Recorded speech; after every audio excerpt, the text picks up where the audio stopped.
राधे राधे। कैसे हैं आप सब? क्या आपको पता है कि भगवान जगन्नाथ जी बीमार क्यों पड़ते हैं? क्या आपने कभी सुना है कि भगवान जगन्नाथ जी हर साल 15 दिनों के लिए बीमार पड़ते हैं और उन्हें फिर दवाइयाँ दी जाती हैं, उनका पूरा ध्यान भी रखा जाता है। हमारे आसपास बहुत सी ऐसी घटनाएं और बातें होती हैं जो रहस्य से जुड़ी होती हैं, और ना जाने कितनी ऐसी मान्यताएं होती हैं जो सदियों से चली आ रही हैं, और हम उनका कारण जाने बिना ही उनका अनुसरण करते चलते रहे हैं। वही कुछ मंदिर भी ऐसे हैं जो कई रहस्यों का आईना दिखाते हैं और हमारी संस्कृति की विरासत हैं। ऐसे ही मंदिरों में से एक मंदिर है श्री जगन्नाथ जी का मंदिर, जहाँ पर हर साल रथ यात्रा का आयोजन होता है और सैकड़ों की संख्या में भक्त इस यात्रा में शामिल होते हैं। वहीं इस यात्रा से जुड़ी एक बात यह है कि इसके आरंभ के 15 दिन पहले भगवान श्री जगन्नाथ जी बीमार हो जाते हैं और एकांतवास में चले जाते हैं। उस समय मंदिर का वह हिस्सा बंद कर दिया जाता है जिसमें भगवान श्री जगन्नाथ जी अपने भाई बहन के साथ मौजूद होते हैं। मान्यता है कि आरंभ होने के 15 दिन पहले भगवान श्री जगन्नाथ जी को बुखार आ जाता है और वह एकांतवास में चले जाते हैं। उस दौरान वे भक्तों को दर्शन नहीं देते हैं। इस पूरी अवधि में उनके पास सिर्फ मुख्य पुजारियों का जाना होता है और वही भगवान का श्रृंगार करते हैं और उनको भोग लगाते हैं। उस समय भगवान को दवा के साथ साथ आराम और देखभाल की भी आवश्यकता होती है। इस दौरान उन्हें जड़ी बूटियों और औषधियों से युक्त भोजन दिया जाता है। पूरी तरह से ठीक होने के बाद भगवान यात्रा के लिए तैयार हो जाते हैं और मंदिर से बाहर निकलते हैं। मान्यता है कि आषाढ़ महीने में जब बहुत ज़्यादा धूप और गर्मी होती है, उस समय ज्येष्ठ पूर्णिमा के दिन भगवान गर्भगृह से बाहर निकलकर 108 घड़े ठंडे पानी से स्नान करते हैं। इस दौरान उन्हें बाहर प्रांगण से निकालकर बैठाया जाता है और स्नान करवाया जाता है।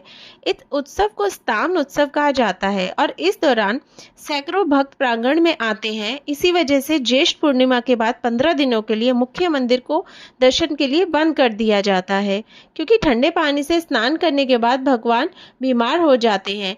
और इसके अलावा यदि हम वैज्ञानिक कारणों की बात करें तो पुरी में इस दौरान बहुत गर्मी होती है और भक्त परेशान ना हो, इसलिए मुख्य मंदिर को कुछ दिनों के लिए बंद कर दिया जाता है और स्नान यात्रा के दिन भगवान जगन्नाथ जी पूरे दिन धूप में खड़े रहते हैं और ठंडे पानी में स्नान करते हैं। इसलिए माना जाता है कि ठंडा गर्म होने की वजह से वे बीमार होते हैं और उन्हें बुखार आता है, और इसके बाद उन्हें उपचार के लिए एक कमरे में विराजमान किया जाता है, जहां उन्हें भोजन के रूप में औषधि दी जाती है और उनका एक मरीज की तरह इलाज किया जाता है।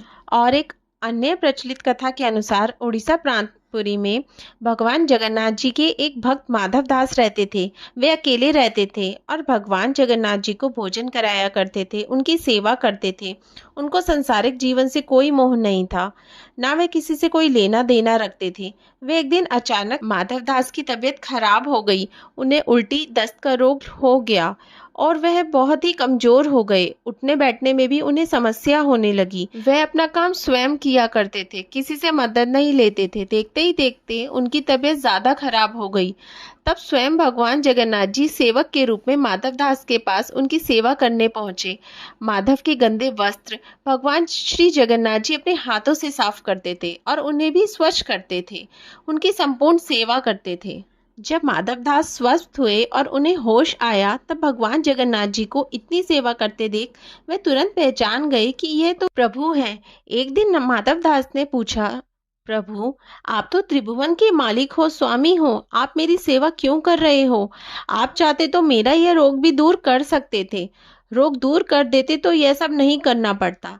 तब भगवान जगन्नाथ जी ने उन्हें देखा और कहा, माधव, मुझसे भक्तों का कष्ट नहीं सहा जाता, इसी कारण तुम्हारी सेवा मैंने स्वयं की। जो प्रारब्ध होता है उसे तो भोगना पड़ता है। अगर उसको इस जन्म में नहीं काटोगे तो उसको भोगने के लिए फिर से तुम्हें जन्म लेना पड़ेगा, और मैं नहीं चाहता कि मेरा भक्त को जरा सा प्रारब्ध के लिए अगला जन्म लेना पड़े, इसलिए मैंने तुम्हारी सेवा की। लेकिन अगर फिर भी तुम कह रहे हो तो भक्त की बात भी नहीं टाली जा सकती।